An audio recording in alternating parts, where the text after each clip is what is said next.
बाबा विश्वनाथ की पावन नगरी बनारस से आप सभी का स्वागत करती हूँ। मैं सपना वर्मा, आपके favourite YouTube channel study with team Banaras में। तो जैसा कि दोस्तों आज की वीडियो में बात करने वाले हैं पियाजे के संज्ञानात्मक विकास सिद्धांत। तो इससे पहले के टॉपिक में हमने कवर किया था अधिगम को। अगर आपने अभी तक वो सभी वीडियो नहीं देखे हैं जो पहले कवर किए गए हैं तो आप लोग प्लेलिस्ट से जाकर देख सकते हैं।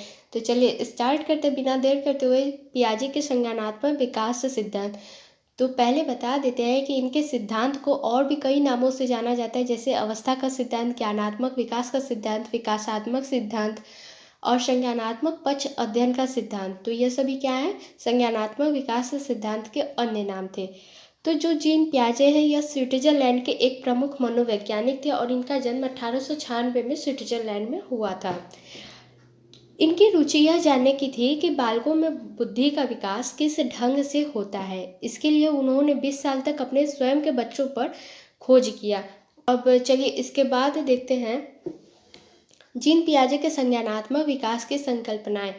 तो जिसमें स्कीमा है, आत्मसातकरण, समायोजन और साम्य धारण। तो इन सभी चीज़ों की संकल्पनाएं में बात की गई है। तो चलिए एक एक पॉइंट देखते हैं। पहला देखेंगे स्कीमा।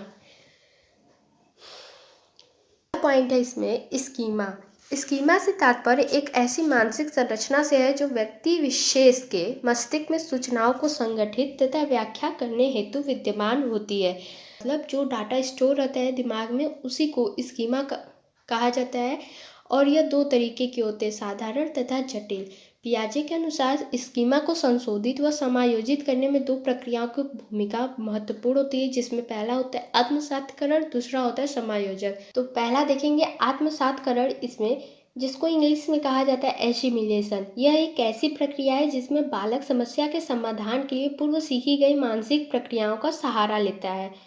मतलब बिना किसी जोड़ तोड़ के दूसरा ज्ञान जोड़ लेता है उसमें, तो उसी को कहा जाता है आत्मसातकरण। अब दूसरा इसमें देखेंगे समायोजन। तो समायोजन को इंग्लिश में कहा जाता है अकोमोडेशन। इस प्रक्रिया के अंतर्गत बालक अपनी योजना, संप्रत्यय, व्यवहार आदि में परिवर्तन लाकर नए वातावरण के साथ अनुकूलन करता है।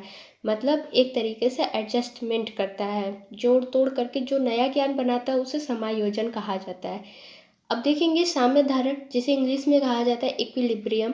साम्य धारण एक ऐसी प्रक्रिया है जिसके द्वारा बालक आत्मसातकरण तथा समायोजन की प्रक्रियाओं के बीच एक संतुलन कायम करता है।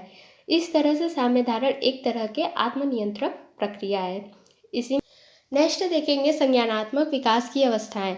तो जीन पियाजे के अनुसार यह 4 स्टेज में बांटे गए हैं, जिनमें पहला है संवेदी पेशी अवस्था, जिसे इंग्लिश में कहा जाता है सेंसरी मोटर स्टेज। यह 0 से 2 वर्ष का होता है।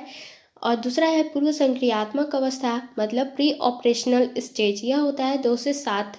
और मूर्त संक्रियात्मक अवस्था, जिसे इंग्लिश में कहा जाता है कंक्रीट ऑपरेशनल स्टेज, यह होता है 7 से 11 वर्ष की अवस्था। लास्ट है औपचारिक संक्रियात्मक अवस्था, जिसे इंग्लिश में कहा जाता है फॉर्मल ऑपरेशनल स्टेज। यह होता है 11 से 15 वर्ष का। तो पहला इसमें देखेंगे संवेदी पेशी अवस्था, मतलब सेंसरी मोटर स्टेज। यह 0 से 2 वर्ष होता है। इसी को इंद्रिय गामक अवस्था भी कहते हैं। इसमें क्या होता है कि बालक जो भी कार्य करता है शरीर से, इस अवस्था में संवेदी समझ होती है, जैसे आँख, कान, नाक, त्वचा। मानसिक क्रियाएं इंद्रिय जनित गामक क्रियाओं के रूप में संपन्न होती है। भूख लगने की स्थिति में जो बच्चा रहता है वो रो कर व्यतीत करता है कि उसे भूख लगा है। इस अवस्था में बच्चे अपनी ज्ञानेंद्रियों जैसे आँख, कान, नाक के माध्यम से सीखता है। जैसे गामक क्रिया क्या होती है, जैसे पकड़ना, खेलना, लिखना, चूसना, ये सब क्या है, गामक क्रियाएं हैं। चलिए अब नेक्स्ट देखते हैं। नेक्स्ट है पूर्व संक्रियात्मक अवस्था, प्री ऑपरेशनल स्टेज। तो यह 2 से 7 वर्ष की अवस्था होती है। तो इस अवस्था में क्या होता है कि बालक अपने परिवेश की वस्तुओं को पहचानने एवं उसमें विभेद करने लगता है। इस अवस्था में बालक पड़ोसी बच्चों के साथ खेल खेलता है और भाषा विकास का प्रारंभ हो जाता है इस अवस्था में। जैसे इसमें क्या होता है कि बच्चा जो रहता है गिनती, गिनना, रंगों को पहचानना, वस्तुओं को क्रम से रखना, हल्की भारी का ज्ञान होने लगता है। इसी को प्रतीकात्मक खेल की अवस्था भी कहा जाता है। अगर एग्जाम में पूछता है कि किस अवस्था में प्रतीकात्मक खेल बच्चा खेलता है, तो वो है पूर्व संक्रियात्मक अवस्था में। अब इसमें पॉइंट देखेंगे कि इस अवस्था में बालक क्या करता है, नई सूचनाओं को संग्रह करता है। बच्चों में वस्तु अस्थायित्व के गुणों का विकास होता है।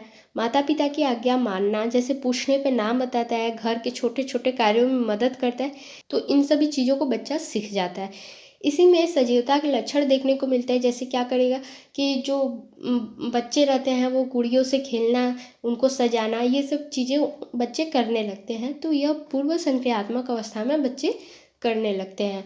अब थर्ड स्टेज देखेंगे, मूर्त संक्रियात्मक अवस्था, जिसे इंग्लिश में कहा जाता है कंक्रीट ऑपरेशनल स्टेज। तो यह स्टेज होता है 7 से 11 वर्ष का। तो इस अवस्था में बालक सही अनुपात का अंतर, आकार, भार, क्रम आदि को समझने लगता है। आरोही अवरोही क्रम समझता है। इस अवस्था में बालक दिन, समय, महीना इत्यादि यह सभी चीज़ें बताने के योग्य हो जाता है।